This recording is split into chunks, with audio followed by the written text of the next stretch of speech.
Munich, The Edge of War. I first thought when I heard about this film that it was a sequel to the movie Munich. Yeah. About the Olympics in 72. Exactly. But what's more to tell? That's why I was surprised. Are they franchising everything now? We're going to get the Munich universe? More horrible stuff, more suffering, more...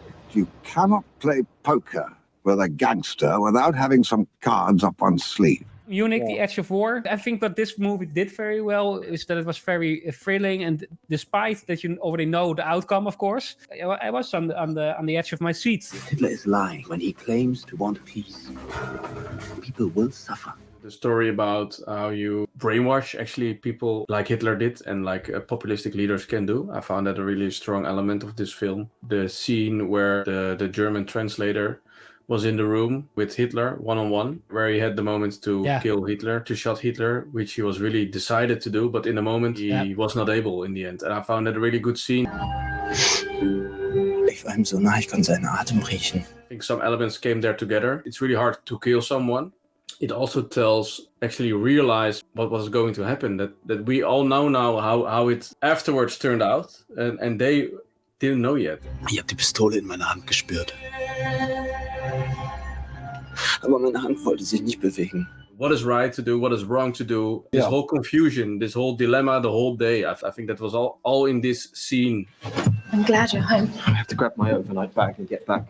I don't have long. The first 45 minutes, they could have been also not there. I think there's a lot of stuff that didn't matter that much to the story. But okay, let's say the weirdest thing, he comes home and he says to his wife, he wants to join the army. His best friend said, like, fix your marriage or whatever. And then he comes home and says, I'm going to war. Didn't make any sense. Do you not think there are some things that are I mean, this is your marriage.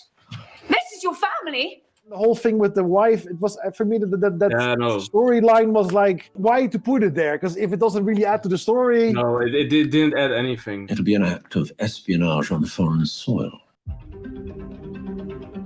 I think the acting was really good. I think all three male leads in that sense are very good. Men and women of Britain and the Empire.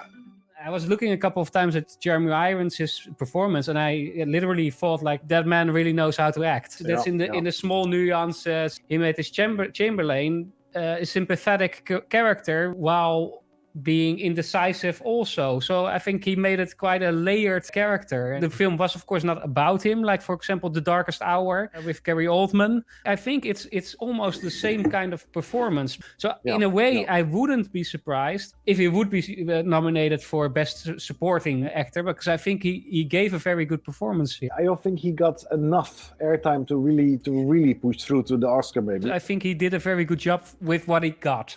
The Fuhrer began by explaining that the question is one of space. I think MacKay, he's the new Tom Cruise, because he's only running. He's running in 1917, he's running now, he's like, oh, he's running, and he runs really good. Willst du weitermachen?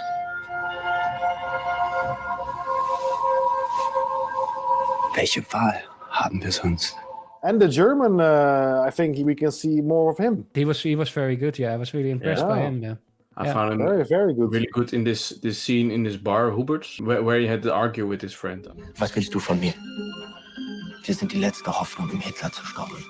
I think we forget to mention one other really good actor that I'm a bit scared for his career because he's really typecast. He's also playing in Inglourious Basterds. Was ist hier los? Creepy guy, the creepy guy I recognized. I thought he would make the guy be hanged or something, or be killed, I was sure for half of the movie, like, this guy's toast. Playing with expectations. Oh, that's quite well done. As long as war is not begun, there is always hope. We have now this portrayal of Chamberlain as a very sympathetic guy who actually stalled the war so they could prepare more. The general consensus is that he was someone much too weak of a leader, and by that gave Hitler all the space. All these stories that I knew when I was young, they always were saying that he was a pussy. So there were more things in this film that were put in there for dramatic effect. We'd like you to go to Munich tomorrow and get the document. There was no proof of a document that was there that at the last moment could decide what happens. When you talk about historical accuracy, they mentioned a lot of times that Czechs were not there, and the Czechs were there. They were not there at the building, but they had two representatives in Munich, so it's not like they weren't there. That's not true. Wohin wollen Sie? Is it okay to put a spin on a story with people maybe now believing that this was actually how everything went. We get almost into a moral debate as a filmmaker, how true to the history should you be? People will suffer. That document is the proof. Most of these World War II movies try to put another view on an assumption we have of that period. It started with Der Untergang, where you have a view upon Hitler's experience of the World War II. He got emotions for the first time. And maybe this is also such a film where you have a different view upon an assumption that we all have about somebody, because it was taught us and it was told us so. Good for him if this was really what he did, and if he was really stalling the war, then it's very sad for the guy that he got remembered as a pussy, and that Churchill was only the real hero in the history books. He has a document in his possession. We'd like you to go to Munich tomorrow. Munich, The Edge of War. Koen, I know you're a lover of the genre. You're a lover of World War II with films. Would it go into your top 5? No. Yeah, sorry, yeah. There are a lot of bad spy movies. I think Bridge of Spies is definitely quite some steps higher, because I think the script is way better.